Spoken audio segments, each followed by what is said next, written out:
बात पूरी हो रही, बहुत इंपॉर्टेंट विषय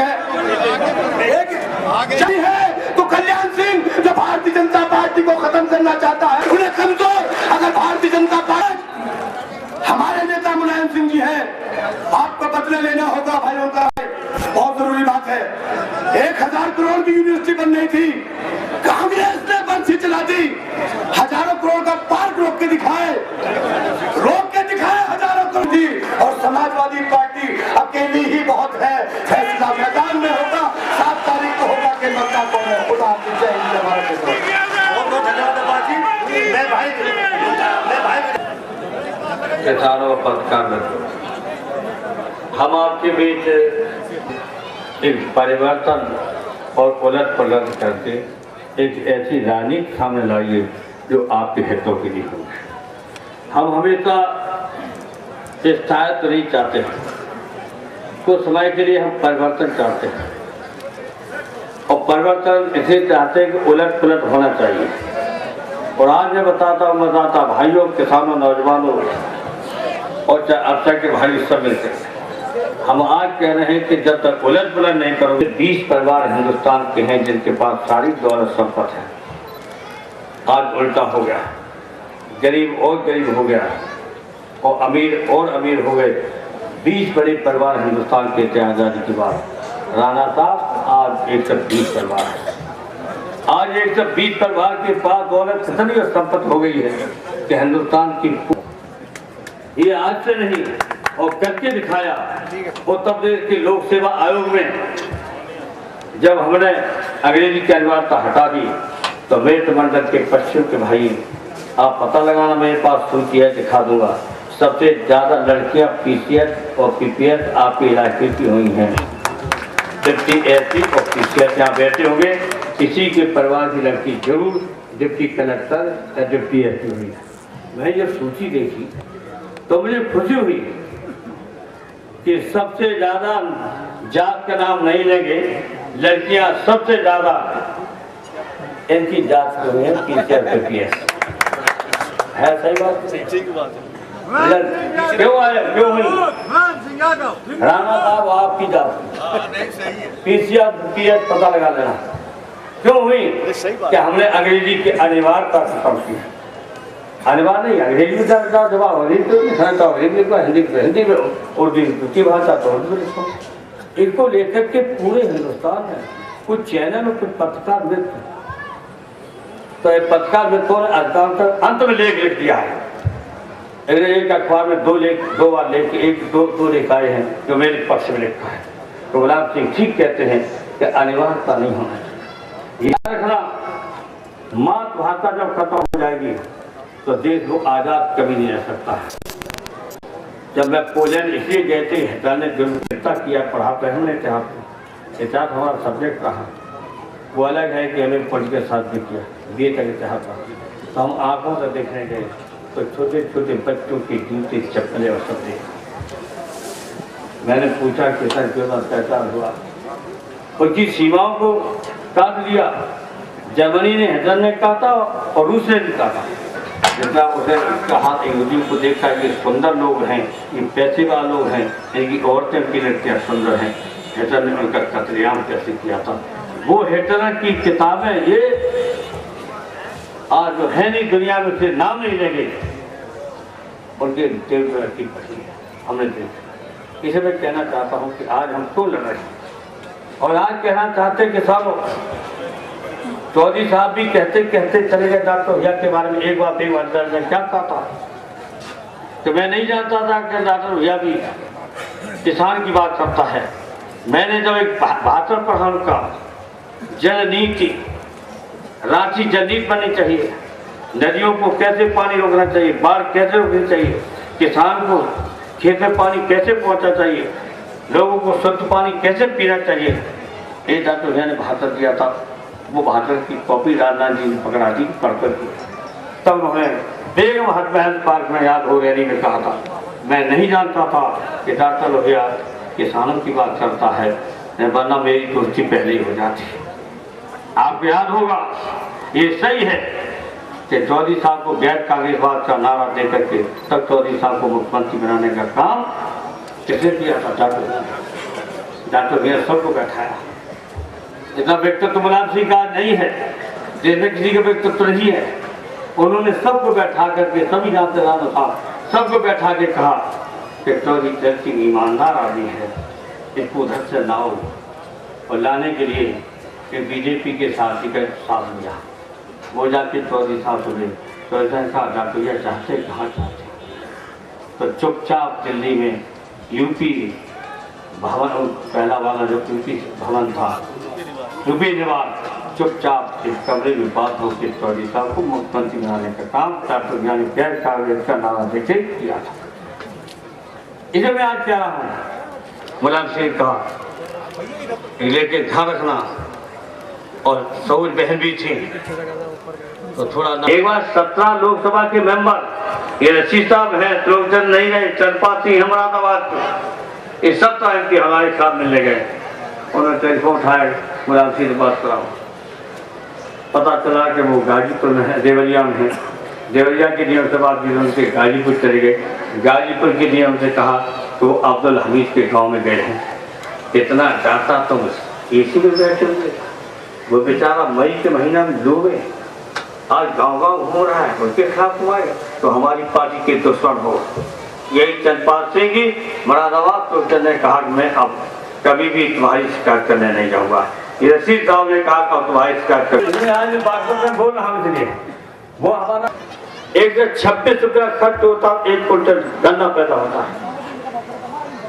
हम मिले किससे? पिछला साल देखा हुआ आंदोलन किया था, हम थे नायब के फारूक अब्दुल्ला थे, ओम प्रकाश चौटाला थे, वृंदावन गोस्वामी थे, असम के विधानसभा के विपक्ष के नेता, झारखंड के बाबूलाल मरारी भूतपूर्व मुख्यमंत्री, सब अमर सिंह मिले। और रामपाल ने कहा कि एक कदम चल जाए तो हिंदुस्तान के किसानों को भला हो जाए। कि क्या चले, जितना लागत आती है उससे चौड़ा कीमत दिया है। और गन्ना की कीमत मिले 180 रुपया।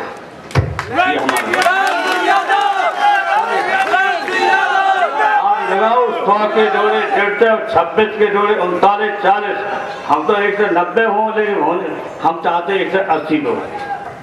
180 रुपया क्विंटल कीमत होनी चाहिए गन्ना की, 15 रुपया होना चाहिए धान की, और 13 से 75 रुपया होना चाहिए गेहूं की। और जो गरीब हैं उनको सस्ता भी, और बहुत गरीब हैं उनको मुफ्त अन्न मिलना चाहिए।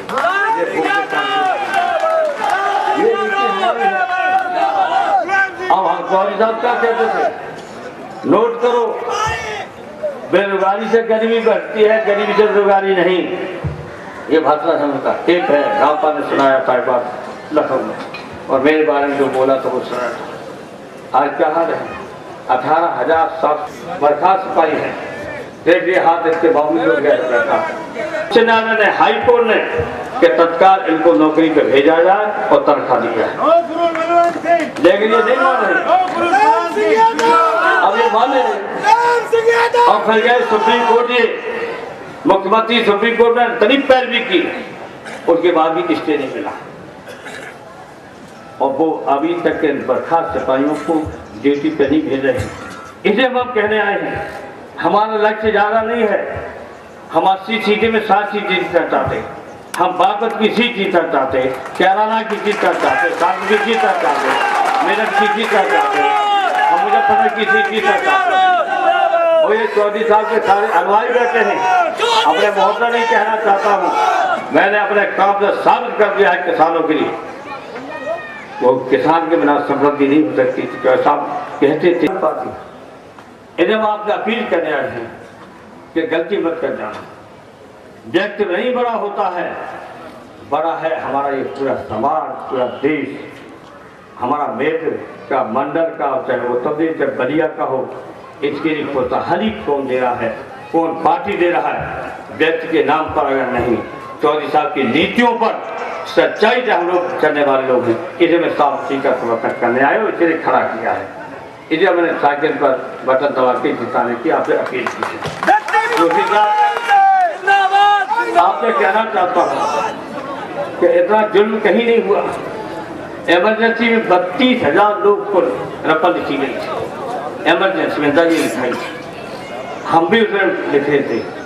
आपका इलाका चौधरी साहब गिरफ्तारी के बाद इतना कभी जेल नहीं गया था। 1857 की क्रांति से मेरठ जनपद बागपत से शुरू हुई, वो क्रांति शुरू तब हुई जब चौधरी साहब को गिरफ्तार किया इमरजेंसी। हम भी जेल में चले गए। देखिए तब कितनी रिपोर्ट थी, 32,000 के खिलाफ पूरे हिंदुस्तान में थी, 1 लाख। ये रिपोर्ट हमारे पास है पत्रकार में, तो 32,000 उत्तर प्रदेश और पुलिस और इस भ्रष्ट हो सरकार जो हिंदुस्तान के अंदर कहीं इतनी बेईमानी नहीं की, वसूली आज भी हो। आपको बताना चाहते हैं कि 1,65,000 के खिलाफ 49 लोगों के खिलाफ सैफई कर रहा है। मुकेश यादव की हत्या कर दी और किस कॉलेज में की? चौधरी चरण सिंह पीजी कॉलेज, स्नातक विद्यालय। आज हिंदुस्तान में इतना बढ़िया कॉलेज चौधरी चरण सिंह के नाम से कहीं नहीं है जितना हमारा सैफई बना हुआ है। हम पीछे अगले साल उनके जरूर बुलाएंगे, अभी से निमंत्रण दे रहे हैं। तब देखेंगे आप उस काली के लड़कियां मुकेश यादव की हत्या क्यों कर दी, गोली क्यों मार दी। बीएससी का छात्र था, बहुत गरीब हटका लगता था मुकेश यादव, केवल ने नारा दे दिया मुलायम यादव जिंदाबाद, आंदोलन हो रहा था। 565 लड़के एग्रीकल्चर के इम्तहान दे प्रैक्टिकल, 3 प्रोफेसर थे, एक बनास का था, एक आगरा विश्वविद्यालय का था, एक इलाहाबाद का था, एक कोयलेटर, वही लोग करता प्रोफेसर। वो फैकल्टी अलग थी, यहाँ इम्तहान हो रहा था। बहुत यूनिवर्सिटी से बढ़िया बना है कॉलेज। और किस तरह से मुकेश यादव को मेडिकल कॉलेज सफेद से खींच के लाई पैसा और खींच के डाल दिया और माँ बाप का पूरा कागज कर पाया, लिखो माँ बाप ने कहीं लड़का मारा गया है, हमें लिख के कार्ड को इसका नहीं मिला। अब ये इस तरह से जुर्म किया है। सोचो छात्रों, बीएससी पार्ट 2 का छात्र, बहुत अच्छा गरीब परिवार का, बहुत अच्छा पढ़ने लिखने वाला है।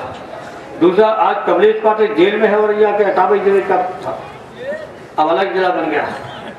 मनोज कुमार गुप्ता के व्यापारी का बेटा एजुकेटेड इंजीनियर पीडब्ल्यूडी का,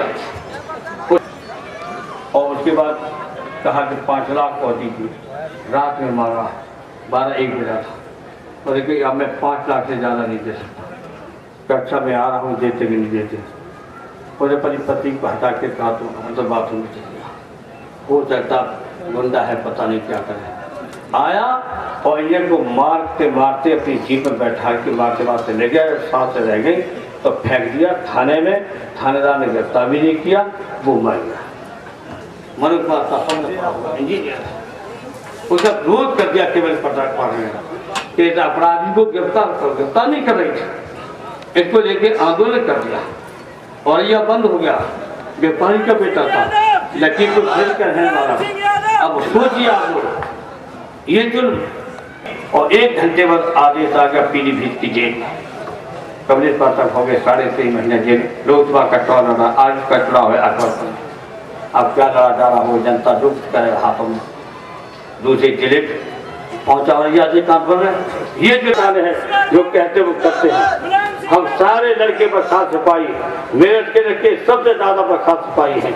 हम सबको नौकरी देंगे और किसी तनख्वाह भी किस्तों में देंगे और नौकरी सब मिलकर के साहब को जिता दो। आज सवाल एक व्यक्ति का नहीं, सवाल आज पूरे किसानों, मजदूरों, गरीबों, दुकानदारों का है। कोई बता दो माइनॉरिटी के लोग कभी पुलिस भर्ती इतनी नहीं हुई मुसलमानों की जितनी इसमें हुई। पहली हमारी सरकार बनी तो 9%, 1-2% से ज्यादा नहीं होती। और अली साहब पहले मुख्यमंत्री 9%, दोबारा 10% से कुछ ज्यादा, आपकी 14.6%। यही देख के तो बर्खास्त किया है। और कहा कि मेरे लोग, हमारे लोग है ही नहीं। अब क्या हमारे लोग, कटिक हो गया, कोरी हो गया, धोबी हो गया, वाल्मीकि हो गया, अब की कोई जात नहीं भोजी तेली तमोरी सिपाही हो। यादव भी पहले बहुत ज्यादा भर्ती हुए, तब की कम है, और इसलिए कम है कि बैकवर्ड का बैकवर्ड अकेला यादव ही नहीं, अन्य बैकवर्ड को भर्ती करो। और तब परिणाम है कि आपके लोग भी, आपके भाई लोग जितने भर्ती हुए, आप पता लगा लो मेरठ में जहाँ जहाँ हुआ है, पश्चिम में पता लगा लो, इटावा में 65 हुए हैं। एक भी घर आपका नहीं इटावा में है, और 65 लड़के राणा साहब आपकी जात के हुए भर्ती इटावा से भर्ती गए होंगे, यहाँ से बोलो भेजे गए। अगर कहीं भी हो, आपके लोगों ने इतनी होशियारी की, अकेले यहीं से नहीं फार्म भरा, आजमगढ़ से भी भरा, गोरखपुर से भी भरा, इटावा से भी भरा। तो इटावा मैंने सोचा जात पात का व्यक्ति की हम नहीं बात करते हैं, लेकिन जब बेचारे आए हैं तो स्वस्थ हैं, दौड़ने वाले हैं, इसे इनको भी भर्ती करो। 65 लड़के आपकी भर्ती केवल इटावा सेंटर से। इसे हम आपसे अपील करना चाहते हैं, आज चौधरी साहब के विचारों का सवाल है, इसे हम चाहते साक्षी को जिताना। अत्याचार जुल्म के बचने के लिए हम चाहते हैं कि आज सांप्रदायिकता और जातवाद दोनों चल रहे हैं। आप क्या दे रहे, पीलीभीत में क्या था, पीलीभीत में पुलिस का मामला, वहाँ के उम्मीदवार का मामला था, चुनाव आयोग का मामला, उसका मामला था, वहाँ के उम्मीदवार का। हिंदू मुसलमान कहा जा गया, बीएसपी और बीजेपी ने दोनों ने मिलकर फैसला किया कि विवाद हो जाए तो हिंदू हमें मिल जाए और मुसलमान बीएसपी को मिल जाए। पीलीभीत में दंगा बचा, इसे मैं अपील कर रहा हूँ। और ध्यान रखना, आज कह रहा हूँ, सांप्रदायिकता से ज्यादा खतरनाक जातवाद होता है। जब जातवाद चलता है तो धर्म का नाम नहीं चलता है, तो जातवाद चलता है, याद रखना। इसे आज हिंदुस्तान के अंदर अगर जातवादी अगर एक पार्टियां इस तरह मजबूत हो गई तो आपको मुश्किल हो जाए। हम लोग तो अभी लड़ लेंगे, आने वाली पीढ़ी लड़ेगी, ये सवाल हमारे सामने है। इसमें चौधरी साहब का सपना, चौधरी साहब के विचारों को लेकर चलने वाला ये आपका सेवक है, ये आपका भाई है। इसमें अपील करने आया हूँ, इनकी बात को मान करके साहब को जिता दो। और उलट पलट की एक उलट पलट के रोटी अच्छी लगती है, स्वादिष्ट। उलट पलट के देखोगे साथी को, उलट पलट के देखोगे तो आप देखेंगे साथी को अच्छा साबित होगा। ये हमारी अपील है, सब मिलकर के साथी को जिता देना और साइकिल का पट्टा दबा देना, यही हमारी प्रार्थना है। बहुत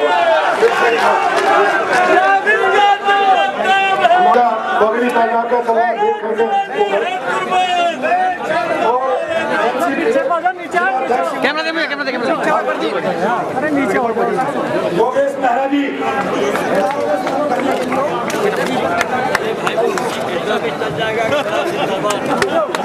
मुलायम सिंह यादव जिंदाबाद।